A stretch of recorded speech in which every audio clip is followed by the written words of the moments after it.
please join me in welcoming Shami Chakrabarti to the Cambridge Union.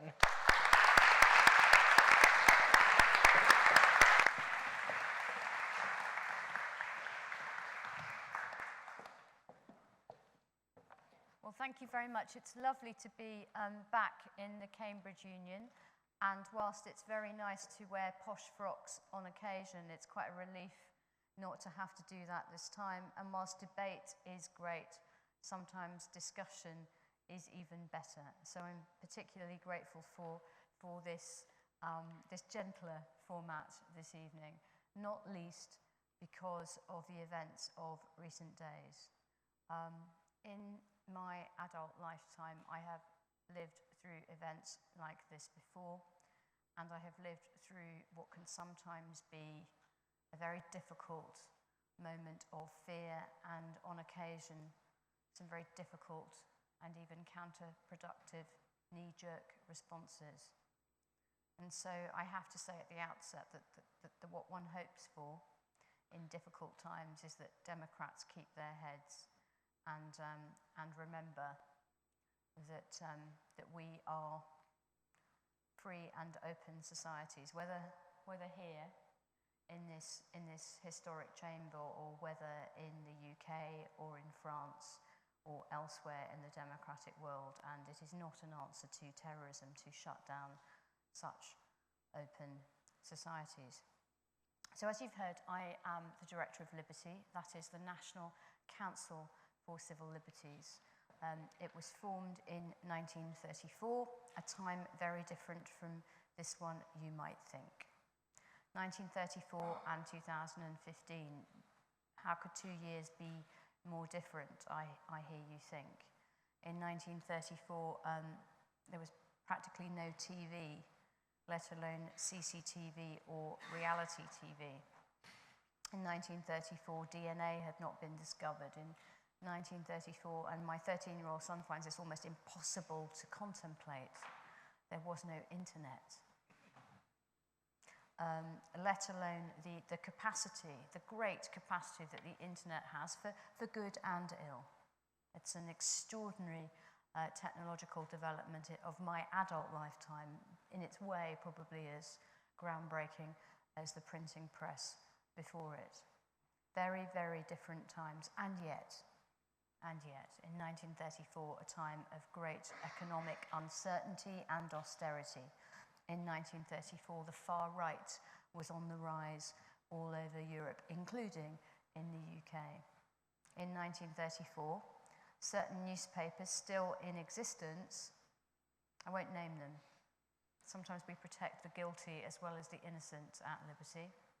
Certain newspapers would regularly run front page headline stories about how appalling it was that refugees were coming to this country from Eastern Europe. And as we now know with hindsight what happened next, it is wise to reflect on the wrongness of not opening one's arms to refugees fleeing that kind of oppression and conflict. But the particular trigger for the formation of the National Council for Civil Liberties was that hunger marchers came from the north of the country, and they marched all the way to London's Hyde Park, where they were promptly duffed up by the Metropolitan Police. Of course, that would never happen today, would it? And what's more, the particular device that was used was that certain undercover officers dressed as hunger marchers and behaved violently amidst an otherwise peaceful throng in order to incite and justify a more violent policing response. So whenever people tell me, be they politicians or policemen, that the innocent have nothing to fear, nothing to hide, nothing to fear from intrusive surveillance powers, I ask people to remember the hunger marchers. I ask them too to remember my friend Doreen Lawrence, now a national treasure, not just because she's in the House of Lords, but because she's featured in Marks and Spencer's commercials. But, you know, over 20 years ago, she was not what she is today, perhaps the greatest race equality campaigner this country's ever known, perhaps our equivalent to Nelson Mandela or a Martin Luther King. She was a South London housewife whose son Stephen had been murdered by racists. And that murder essentially ignored, investigated negligently by the police because he was a young black boy and his life didn't matter. And she campaigned not just for justice for her family, but for justice for everybody's families. And when she started to make an impact, we now know, all these years later, that not only were the suspects, the murder suspects, not being properly investigated, Doreen was being investigated instead. Once more with undercover officers and intrusive surveillance in her campaign, in her friendship circle, in her home. And once more, when people tell me nothing to hide, nothing to fear from intrusive surveillance, I remember the environmental campaigners of recent years. The women, relatively few years ago, who went to Greenpeace meetings. Do you know what I'm getting at? Have you read these stories? These were not jihadis. These were radical vegetarians at worst, And they went to Greenpeace meetings and they made friendships with men who they thought shared their values. Some of these became intimate relationships and partnerships. And in some cases, they had children together. And some of these women lived with these men who they thought were their lovers and their partners for up to 7 years and had children.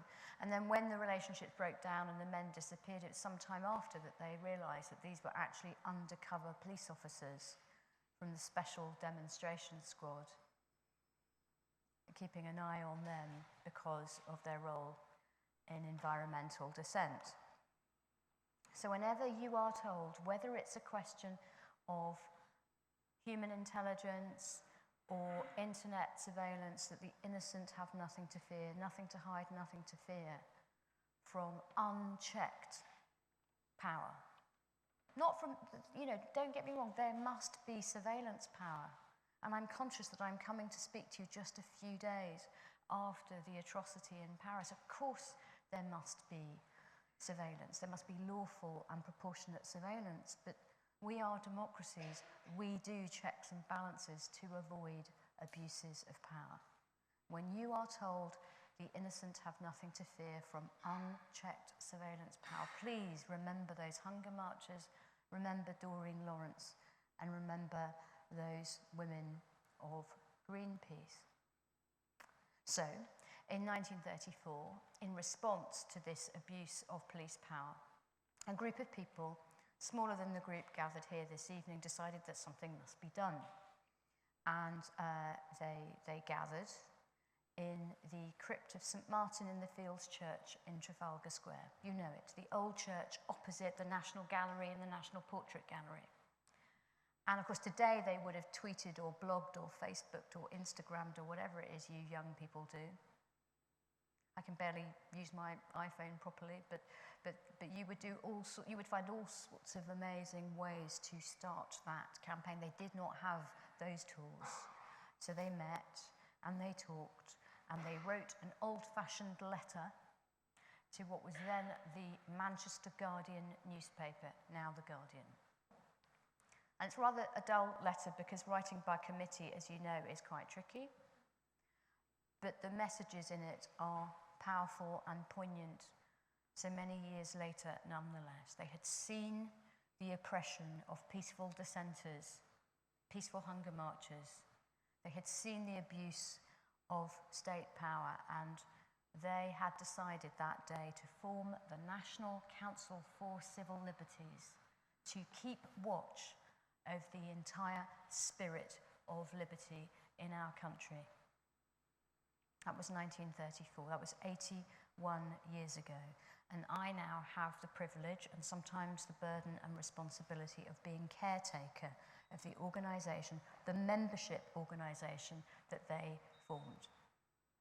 And the original signatories to that letter to the Manchester Guardian are people who did nothing else remarkable with their lives. People you've never heard of, like, I don't know, Clement Attlee and H.G. Wells and Vera Brittain and Edith Summerskill, A.A. Milne, the list goes on.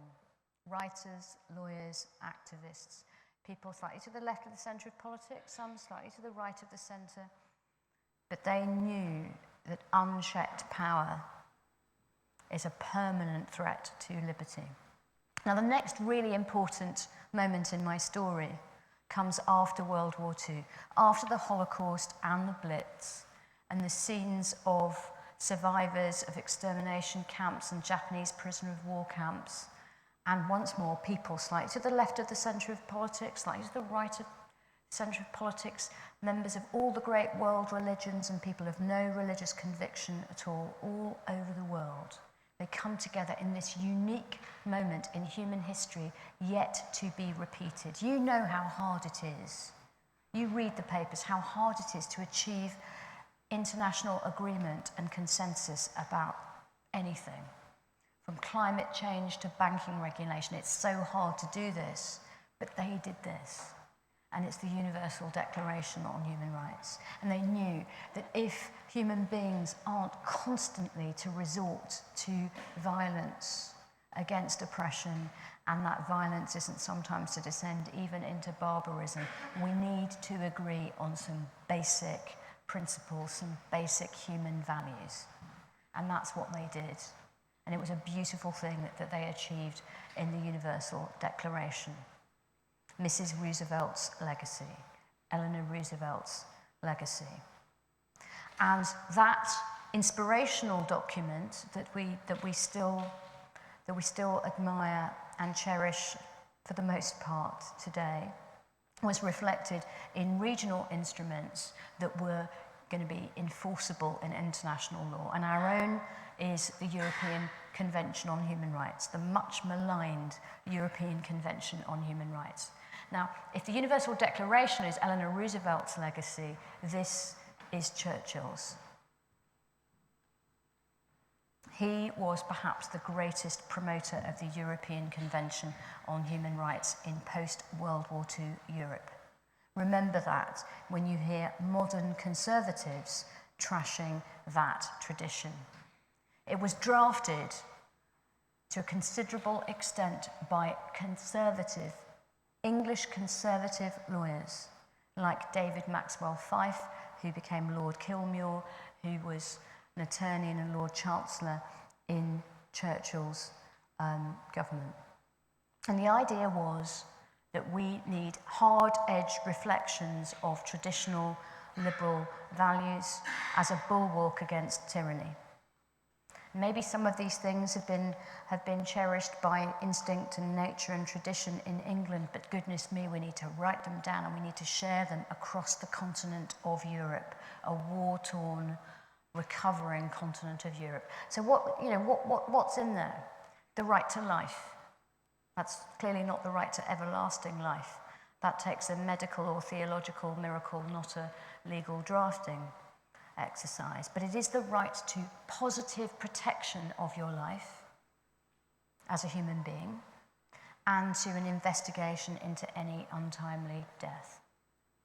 It's the right not to be subject to torture and inhuman and degrading treatment, the right not to be enslaved, the right against arbitrary detention, which has its seeds in habeas corpus.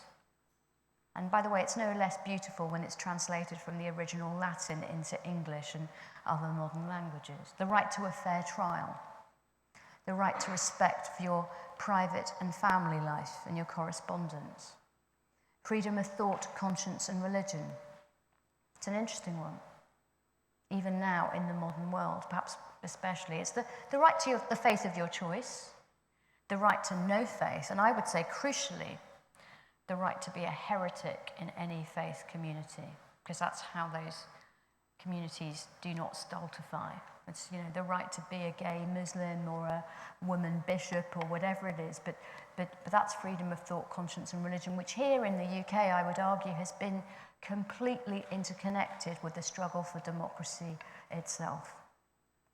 Freedom of speech and expression, freedom of association, and in my view, the most important right and freedom of all, I wonder if you can guess what that might be, in my view.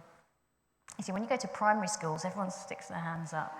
But here, everyone's too cool to do that because, that's what happens as you get older. Well, in my humble opinion, the most important right in the Convention is to be found in Article 14, and it is equal treatment under the law. Now, why do I say that? I've been talking about torture and slavery and free speech and freedom of conscience, and I've just said that I think that equal treatment is the most important human right of all. What a bizarre thing to say.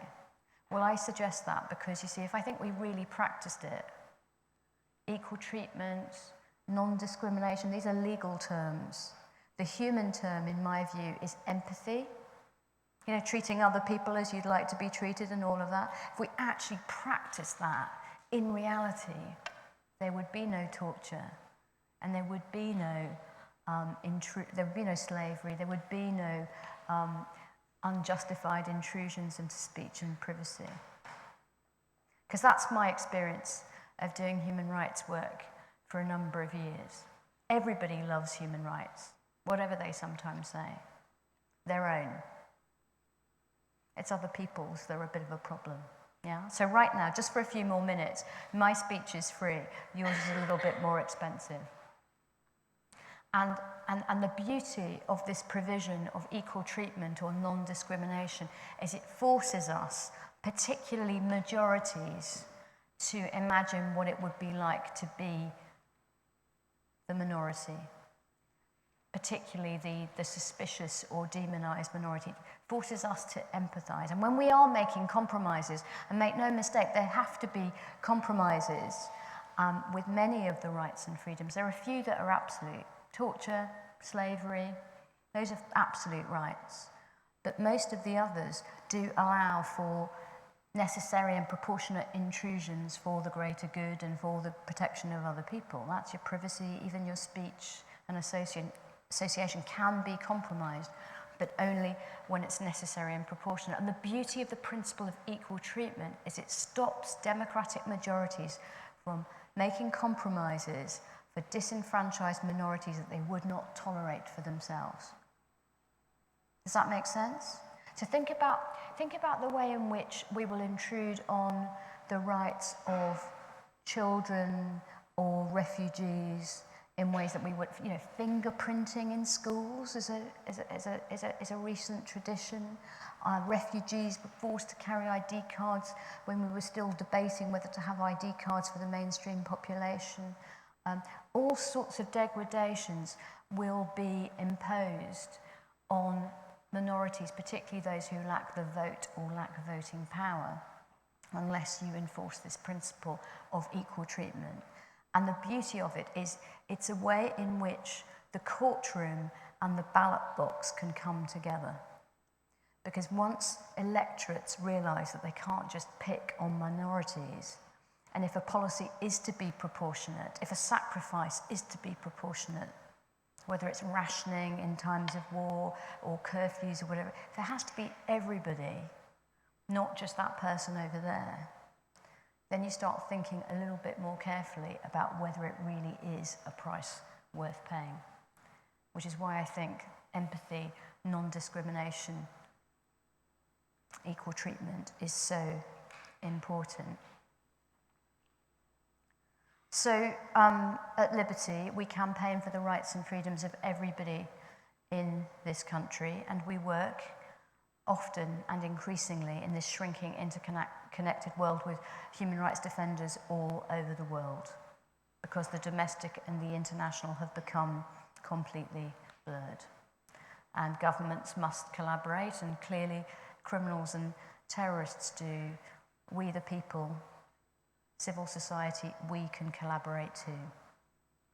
And we can share universal values, and we can stand up for them. And the way that we do it at Liberty is that we bring test cases in the courts to advance people's rights and freedoms and to advance political discourse and campaigns over human rights. We campaign in Whitehall and in Westminster. We campaign in the media, which is increasingly new media as well as the traditional outlets. We work with other civil society organisations, grassroots organisations and trade unions and faith communities and whoever it is on an appropriate campaign. We give advice and information to members of the public. And we are a small staff of about 30 people with a £2 million budget, which is probably the equivalent of a high street pizza restaurant. But it is my experience that if one has focus and shared values, we can do extraordinary things. And in the last decade, we have defeated plans to lock people up for lengthy periods without charge or trial. We've defeated identity cards and stop and search without suspicion. And there will be some, make no mistake, particularly in the light of a recent atrocity, who will say, "You wicked people, look at what you've done. You have been naive, or you have been disloyal. And you have stood in the way of greater security, and in my view, they are so very wrong." Because so many of the injustices and the human rights abuses of the past decade and more, in my view, have proved positively counterproductive to the stability, security, and safety of people all over this planet. The greatest victory that has ever been handed to extremists and terrorists is the easy charge of hypocrisy against great democracies like ours and the United States, when we have interned without trial or kidnapped and tortured in freedom's name. And I do not see the solution to any particular dangerous moment to turn whole societies into populations of suspects rather than citizens. Yes, there must be compromises, as I've said, and yes, there must be security, but we are each other's greatest security. And it is solidarity between people rather than division between people, and justice rather than injustice that will ultimately be our security. That is my view. And that was the view of that generation who lived through the Holocaust and the Blitz, and that is why we have the rights and freedoms that we do. And that, in my view, is why it is oppressive regimes that breed hatred, division, and terrorism, and open societies that ultimately prevail. I am not Pollyanna or Mary Poppins. I know that there are difficult trade-offs and compromises to be made, but I know that I would rather, in making those decisions and negotiating that territory, be guided by universal values and not rather carelessly throw them away. So that was kind of what I wanted to say before we got into the discussion. It's a sort of potted version of a potted book, really.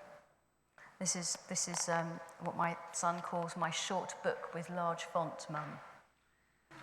It's not weighty enough. It's not weighty enough. This is what it is to be middle-aged, to have teenagers tell you that your work is, a short book with large font. But it is my story of being a human rights activist in Britain during the war on terror. And it looks to the past, but also to some of the challenges that lie ahead. Immediately, investigatory powers legislation, counter-extremism policy that would have even great universities become places of suspicion and places where the sacred trust between academics and students might be broken, places where there might be censorship. And by the way, I don't think it's a good idea for the culture of no platforming to mean that students do that to themselves. We can talk about that in the discussion. But the existential challenge to rights and freedoms in this country, in my view, is the threat to the Human Rights Act.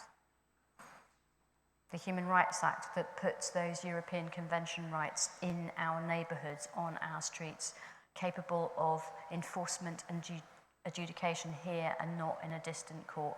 And that is currently up for grabs. It will be debated and decided probably within the next 12 months. probably in the new year. It is your modern Bill of Rights.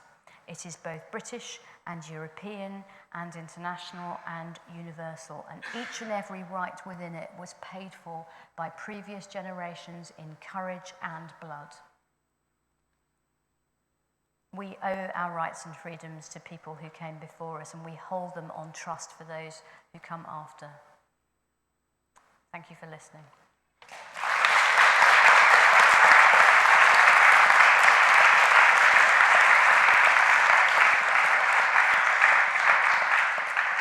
And now is the moment for questions, comments, and my favourite, which are comments that are very thinly disguised as questions. You know how to do that, right? Come on, this is the Cambridge, you know how to do that. So you basically make a really statement, the rantier the better, and then just kind of lift your voice at the end of the sentence, like you're Australian or French, or just say, don't you think? So please, who's to be first? I've seen suffragette 3 times, so I'm going to insist that it's a woman. Great move, thank you.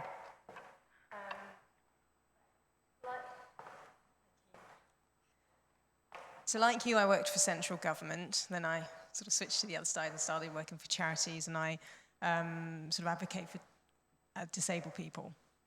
And one of the things I wanted to ask you really was what I find very difficult and frustrating is though you take little steps, the system, the bureaucracies, the systems, the legacies in terms of history are so much bigger than you are.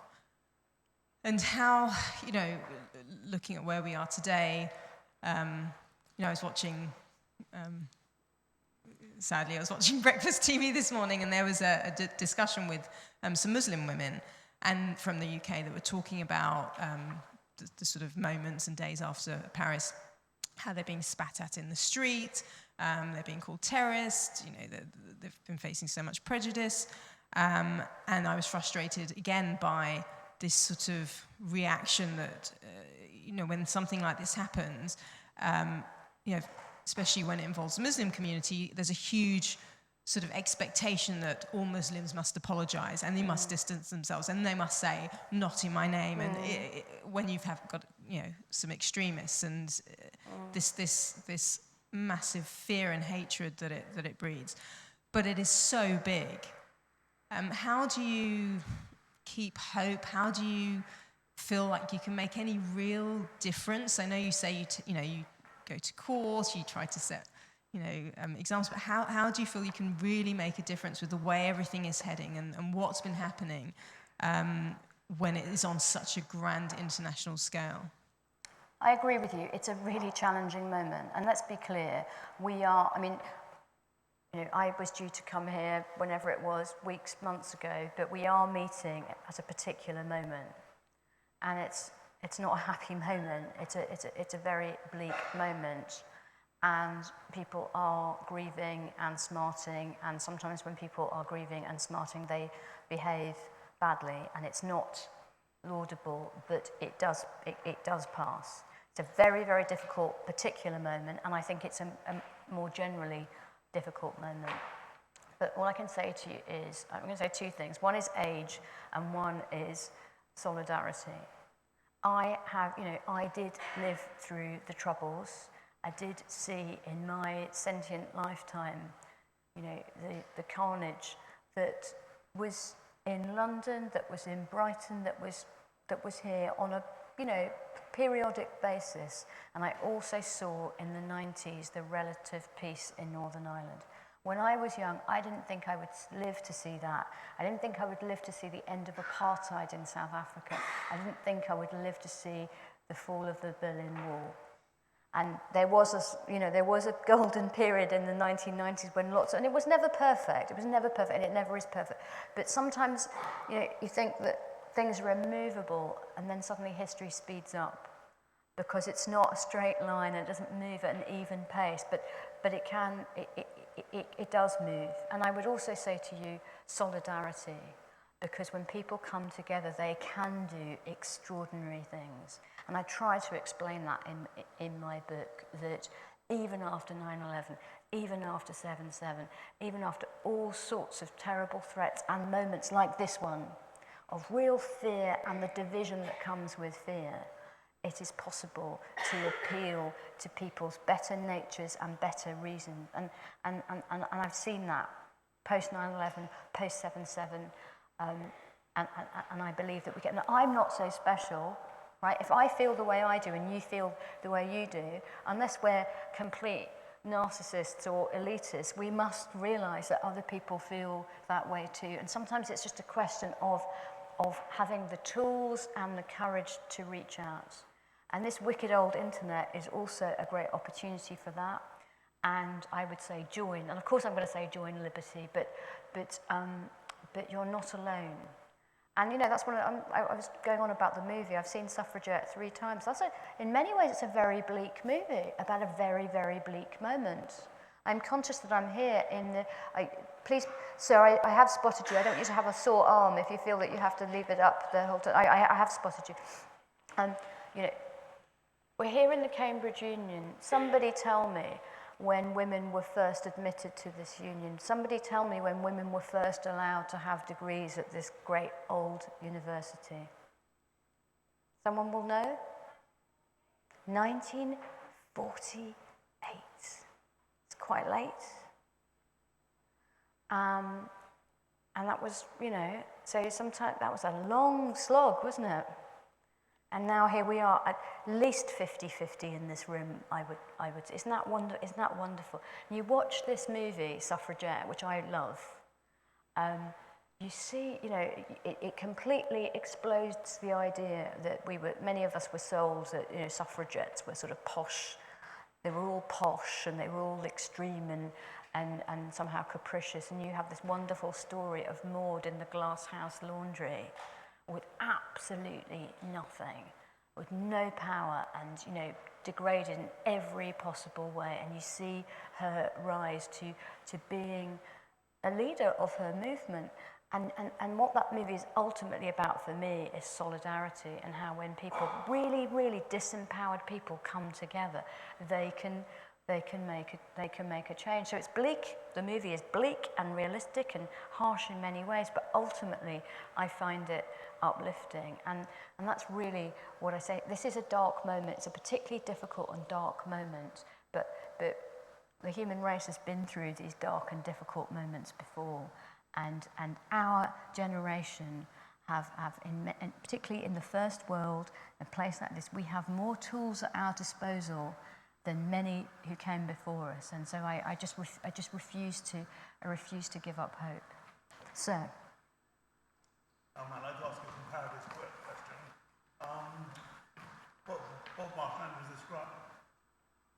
Bob Marshall Andrews described Dave Blunkett's period as Home Secretary as one of the most litigious since the war. I mean, do you think Theresa May is going some way towards equaling that? So Bob described Blunkett as what? Blunkett's period as Home Secretary is one of the most litigious that he could remember. Litigious? Yes. Well, you know, I mean, litigious is one thing. I mean, I think in his day, I think he was the most authoritarian, and that's going to lead to some litigation. But it's really, I mean, this kind of, it's almost like, you know, asking Prince Charming which of the 2 sisters he wants to go to the ball with. I mean, I don't know. I'm not desperately interested in who's the worst bogeyman. There's been a bipartisan modern tradition in the Home Office of which I am not fond, which is an arms race to be the toughest on law and order and immigration and terrorism, and it has been populist and it has been unthinking, and it has not been good, in my view, for this country. And it doesn't even seem to matter which stripe and which party is in power. It's a trajectory and it's an arms race, and it needs to stop. And, you know, and that is what I look forward to, just thinking people from, you know, Liberty's a cross-party, non-party organisation, and that is all over the public. We have friends in Parliament from across the spectrum who don't want to play politics with stuff as precious as our security and our rights and freedoms. And those are the people that I admire. That can be a David Davis or a Dominic Grieve or a Diane Abbott, or the list goes on. But yeah, you're quite right, sir. There's something in the water in the Dark Tower or the Home Office. I used to drink the Kool-Aid myself, but only for 5 or so years. Yes. I was wondering what your viewpoint is in a concrete way about what Britain should do at this moment with the refugee crisis, especially given, these images we see are all over our televisions and the newspapers, etc. And when you think about the watchword of equality, quality of life and existence, and their reality and ours here in the warm chamber couldn't be further apart. You also very rightly put things in their historical perspective. What happened to the refugees from Europe in the interwar period, and everybody thinks it's really wonderful that Britain took the kinder transport, and isn't that a great history? So what about now? How many, who, where, should they be? What's your view? I think that Britain should take more. I think the people of this country have to some extent shamed their leaders, and that is not just in Britain, that has happened across Europe. I think Britain should take more, and I'm not supportive of this idea that we should only take people if they're transported directly from refugee camps abroad, because this is partly an attempt to undermine the principles of the Refugee Convention that protect desperate people who flee.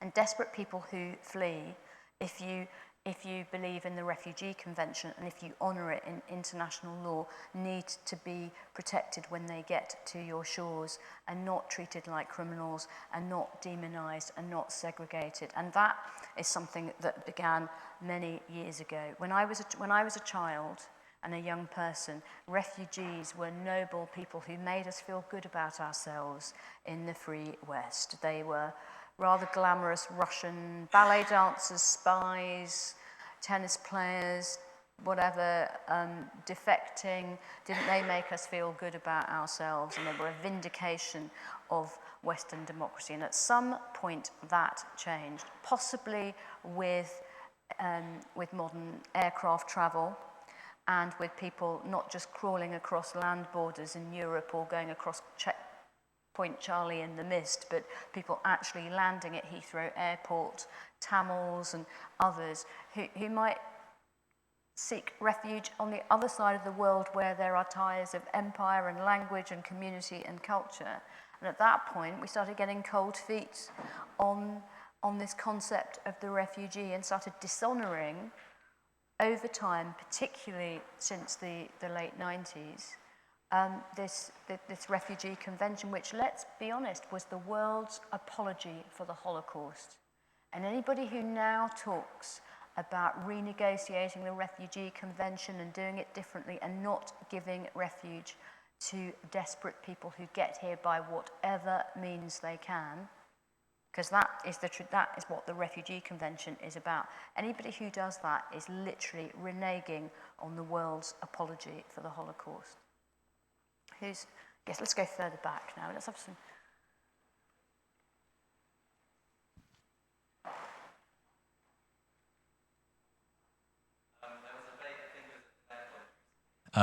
And the motion was something like, is the idea of human rights imperialistic? And there was also debate in this chamber where the idea of democracy with Chinese characteristics was brought up. What do you have to say on issues of whether we should be trying to impose our idea of human rights on other countries through our foreign policy, and also on the question of whether you think eventually all countries' notion of human rights will converge? Thank you. So do I think that human rights are a sort of Western imperialist construct that we've been sort of trying to impose? Or, I don't. I believe that human rights values are universal. And I think you can see that in the drafting process and in the thinking process that led to the Universal Declaration. And so I say that from a historic point of view, but I also say that from my personal experience. I think that most people, wherever you meet them, anywhere in the world, if once you begin to know them in a sort of intimate or semi-intimate, and of course, when you come to a great university like this one, you get the opportunity to meet people from all over the world. And as long as you actually make that effort, it's not always easy, but if you actually make the effort to break bread and make friends and have trusting, and you have to have a sort of trusting discussion with someone. My experience is that over time, you realize that most people on the planet have some very, very similar aspirations for themselves and their children and their basic needs. And human rights, in the end, are about protecting what it is to be a human, and not just the bare basics of survival, but your dignity as well. And so, and yes, there are cultural differences. You know, even between Britain and Germany, there will be cultural differences about, you know, which bits of privacy are more, you know, in Germany, they're very sensitive about CCTV cameras. We're very blasé about them here. But here we wouldn't tolerate identity cards. In Germany, you know, they treat them as routine. There are always going to be cultural nuances, and it's okay, because human rights are not a computer program with a perfect solution. It's a set of values. But in the underlying values, no torture, free speech, fair trials, personal privacy, I do believe that these are very, very natural human instincts and yearnings, just like the need for shelter and food and so on. So that's my view, and I guess the world is round or the world is flat, and I don't buy the idea that you know, those people on that continent don't care about this stuff. And you know, and the other thing about my experience is that I'm the director of Liberty, which is, I suppose, the most prominent domestic human rights organisation here in the UK, and I've been doing this job for about 12 years in difficult times. You know, post 9/11, post 7/7, and everything else, and now. And it's not always, you know, a popularity contest. You know, let's be clear. I was once called the most dangerous woman in Britain by the Sun newspaper. It's like, well, Britain's clearly a very safe place, isn't it? So it's not always fun and games and popularity and bouquets, whatever. But I've never been arrested.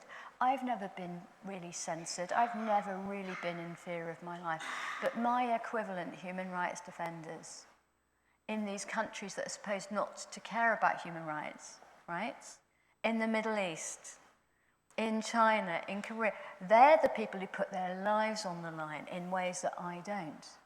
So if this was just a Western imperial construct, why would those people be putting themselves out there? Because they're not a Western imperial construct. There's something that we as human beings share as yearning and values and so on. There was a second part to your question. What was it? It's about imposing human rights. I don't think it's very difficult to impose human rights. And this is one of the ironies of our sort of contemporary moment, that our governments, whether it's Mr. Blair or Mr. Cameron, they're very quick to jump on the human rights bandwagon when the weapons of mass destruction have evaporated and we need a justification for war over there. But they're not so quick to embrace human rights when we're talking about legal protection, and in particular refugee protection over here, including from the desperate people who have fled the wars that we prosecuted over there. And make no mistake, you know, we were in wars in Afghanistan and Iraq, and people were fleeing, and we were refusing them asylum. So no, I don't think that human rights can be... I'm not a pacifist. I would take life to save life in certain limited circumstances. I would even prosecute a war to prevent a Holocaust if I thought I could do more good than harm and had a plan and all the rest of it, and it was lawful. But I don't think human rights are imposed by the barrel of a gun, but I don't think that persuasion and discussion and negotiation is the same as imposition. Yes, madam, yes.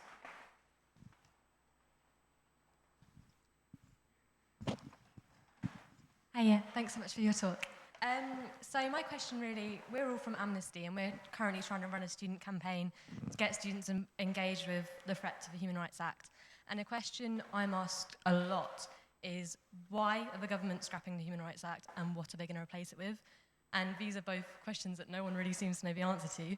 And the best answer I have is that they're trying to cater to the far right, trying to push the idea of British values, British Bill of Rights.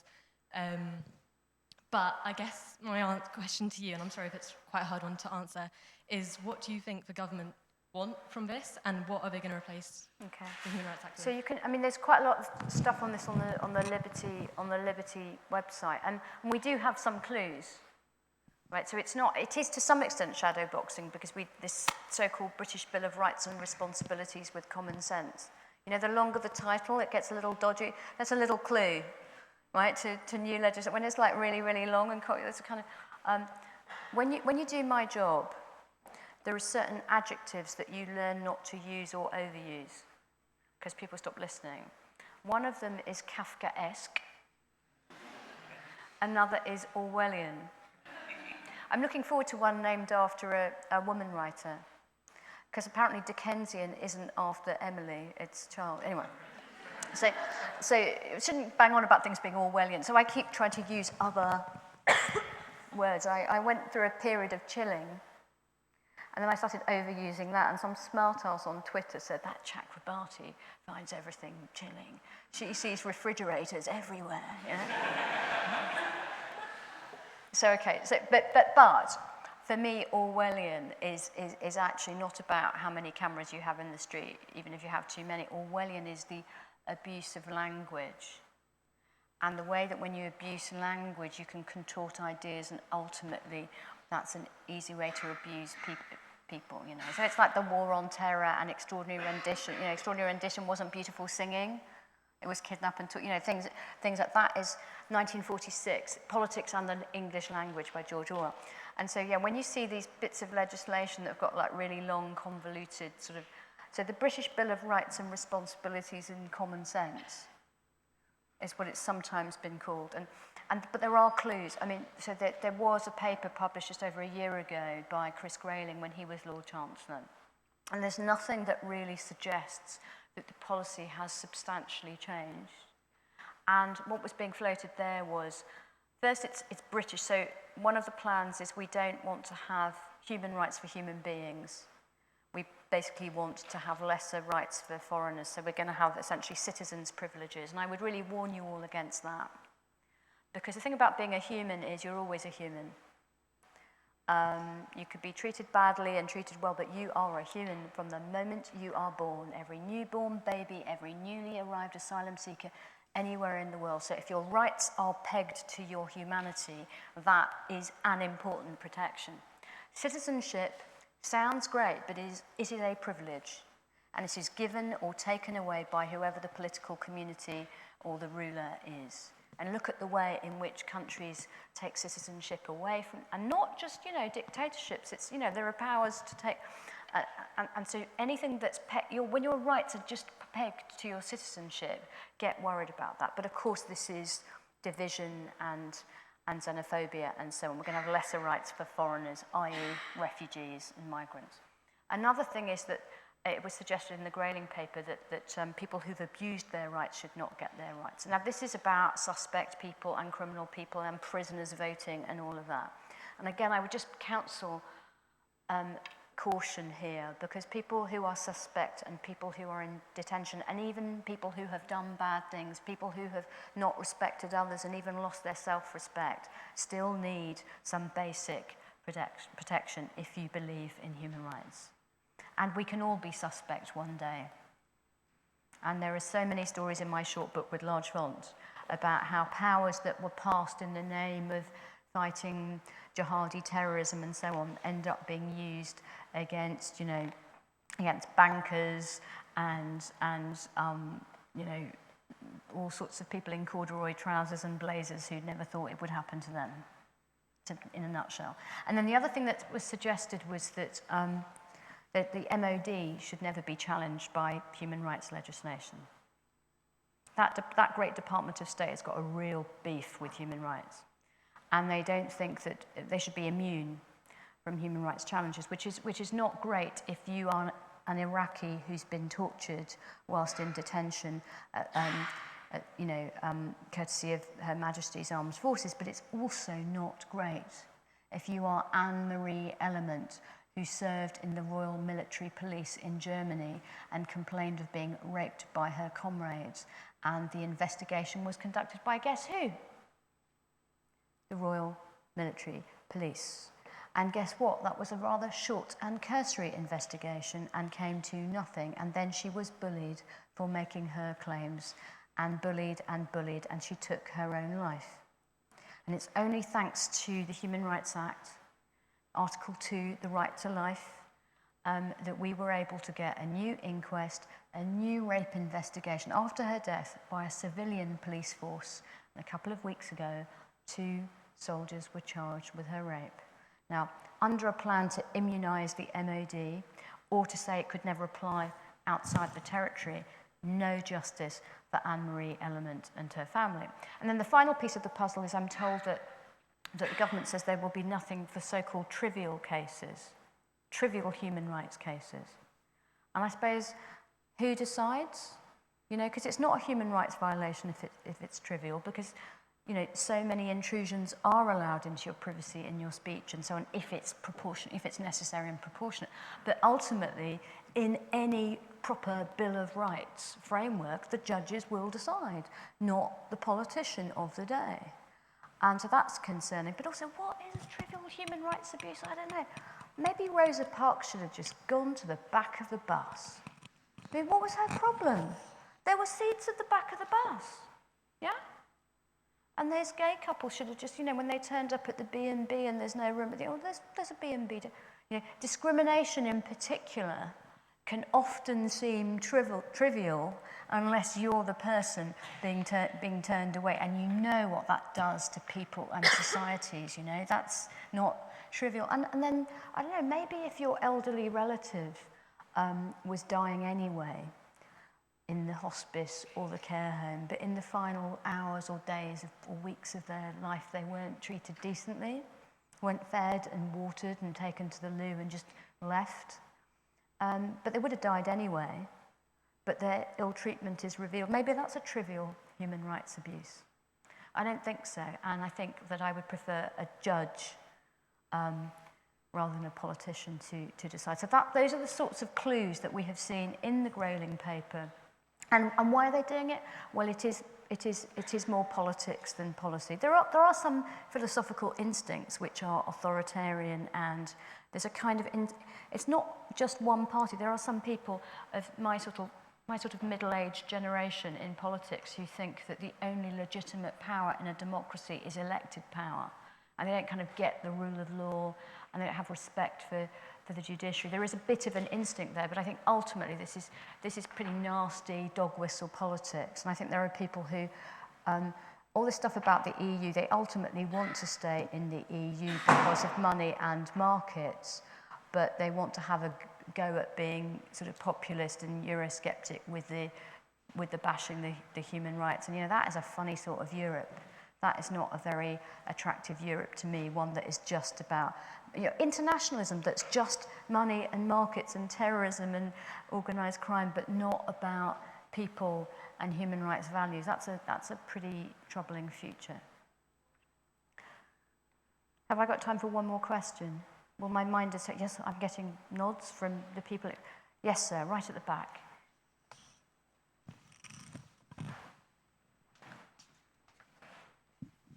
You talked about, you said you came from the Home Office and used to work there, and you kind of alluded to the fact you may not be best friends with them. But can you ever see yourself maybe returning there one day, post-Liberty? Returning to the Home Office? Or, in that case, if not there, where, post-Liberty? Oh, I see. Oh, wow. The Home, bless the Home Office. I affectionately, in my book, I affectionately refer to it by other names, such as Mordor and the Dark Tower. But I had a very, very fortunate and fascinating and instructive and formative period of my career as a lawyer in the Home Office. I want to be absolutely unequivocal about this, and I learned so much. about the relationship between law and policy and politics and machinery of government. It was absolutely invaluable, and I made some very good friends there and mentors there, and I will never regret that period in my life. And I think it's made me better able to do the work that I do now in the way that I did. But you know, whether I'd be allowed to return there is a question for others. It's not currently, you know, on my plan, but who knows? But your real question is what happens? What do I do after liberty? I don't know, in truth, and it's tricky when you've had your dream job and your life's vocation, and you know that you must move on. I feel sometimes a bit like have any of you watched the Godfather movies? You know, which is the final one where he's trying to gentrify the business when he's, you know, we're going to go legit. Next year we're going to go legit and we're going to do something different and we're going to get rid of, you know, and then something or other happens and Al Pacino as Michael Corleone says, and then they drag me back in, right? So every time one might reflect on, I don't know, going to run a sheep farm or whatever it is, then there's another fundamental, you know, attack on our liberties, and in particular the Human Rights Act. So there won't be, I can't really at the moment contemplate another future until we've saved our Human Rights Act. But with your help, we can do it. Join Liberty, support our campaigns, and then I can go for early retirement, and I'll be very grateful. Thank you so much.